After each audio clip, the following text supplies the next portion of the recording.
En ce moment, les disciples s'approchèrent de Jésus et dirent, « Qui donc est le plus grand dans le royaume des cieux ?» Jésus, ayant appelé un petit enfant, le plaça au milieu d'eux et dit, « Je vous le dis en vérité, si vous ne vous convertissez, et si vous ne devenez comme les petits enfants, vous n'entrerez pas dans le royaume des cieux.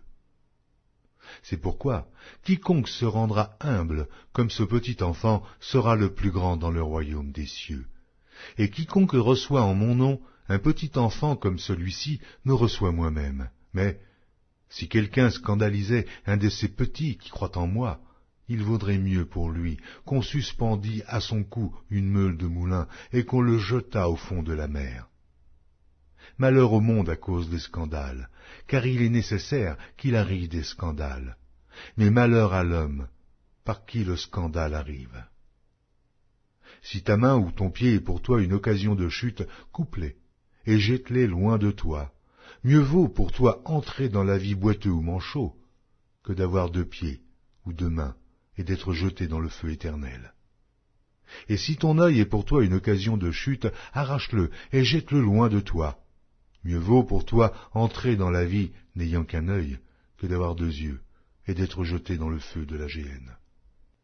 Gardez-vous de mépriser un seul de ces petits, car je vous dis que leurs anges dans les cieux voient continuellement la face de mon Père qui est dans les cieux, car le Fils de l'homme est venu sauver ce qui était perdu.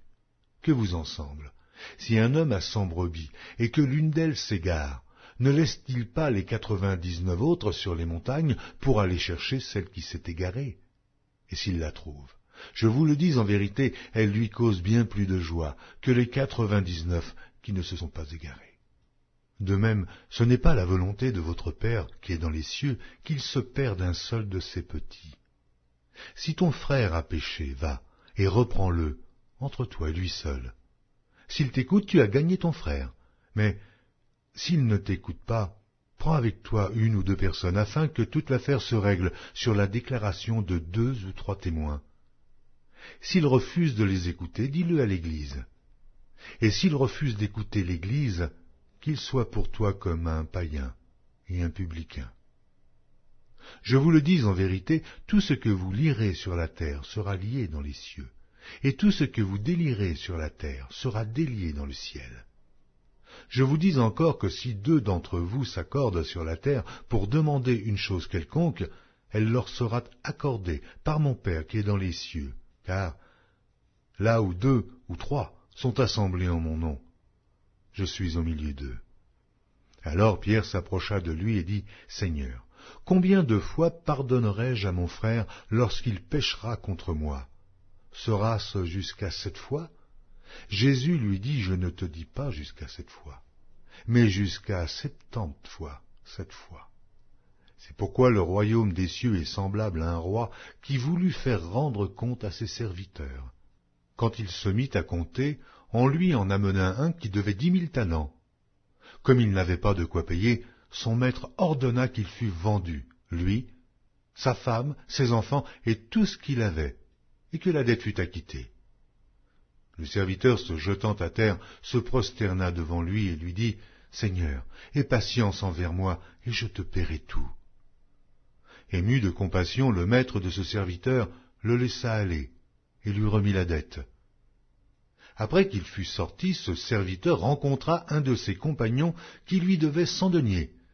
Il le saisit et l'étranglait en disant, « Paie ce que tu me dois. » Son compagnon, se jetant à terre, le suppliait, disant, « Aie patience envers moi, et je te paierai. » Mais l'autre ne voulut pas, et il alla le jeter en prison, jusqu'à ce qu'il ait payé tout ce qu'il devait. Ses compagnons, ayant vu ce qui était arrivé, furent profondément attristés, et ils allèrent raconter à leur maître tout ce qui s'était passé. Alors le maître fit appeler ce serviteur et lui dit, « Méchant serviteur, je t'avais remis en entier ta dette parce que tu m'en avais supplié. Ne devais-tu pas aussi avoir pitié de ton compagnon comme j'ai eu pitié de toi ?» Et son maître, irrité, le livra au bourreau jusqu'à ce qu'il eût payé tout ce qu'il devait. Et c'est ainsi que mon Père céleste vous traitera, si chacun de vous ne pardonne à son frère de tout son cœur.